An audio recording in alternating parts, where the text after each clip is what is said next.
Дълбоко в студените гори на Северна Америка нещо дебне в мрака. Нещо ужасяващо. Това е Уендиго, митично създание, което не принадлежи на света на живите. Чудовище, родено от безкрайния глад за човешка плът. Но какво е Уендиго? Легенда, демон или нещо много по-страшно, нещо нереално? Легендата идва от племената на алголкините, древни северноамерикански народи, които вярвали, че човекът, поддал се на канибализъм, е обречен на нещо много по-страшно от смъртта. В най-суровите зими, когато храната свършва, студът пронизва костите, някои хора са изправени пред ужасяващия избор да умрат или да изядат другите. Но този избор има последствия. Душата им изгаря, тялото се променя и човекът вече не е човек. Никой не знае точно как изглежда Уендиго, но разказите на очевидци са едни и същи. Той е висок колкото дърво, кожата му е разкъсана от рани, а душата му винаги гладна, винаги жадна за плът. Ногтите му са дълги колкото кинжали, очите му са кухи като бездънни ями. Има гниеща суха плът, опъната върху кости, а гласът му нещо между човешки писък и животински рев. Някои казват, че има рога или подобни на еленски кости израстъци на главата си.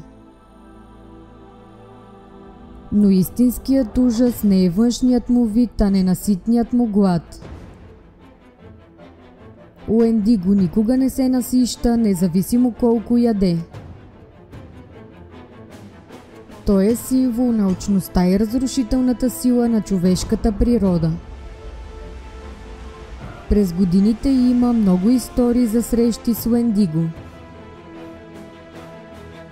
Една от най-известните е разказът на Алфред Пакър, който през 19 век се опитал да прескочи скалистите планини с група хора. Когато храната им свършила, Пакър убива и изяжда част от своите спътници. След като е заловен, той твърди, че е бил обладан от духа на Уендиго. А през 1879 година канадският ловец Свифт Рънър изяжда цялото си семейство. Но той не твърди, че го е направил от глад, той казва, че Уендиго го е накарал. Свифт бил убеден, че се е превърнал в чудовище и когато го намерили, очите му вече не принадлежали на човек. Легендата за Уендиго е вдъхновила безброй филми, книги и видеоигри. От класическия филм Уендиго до популярния сериал Свръхестествено, това същество продължава да пленява въображението на хората по целия свят. Легенда или нещо повече, през годините има хиляди разкази. Така че следващият път, когато се намирате в гората, особено през зимата, помнете, може да не сте сами.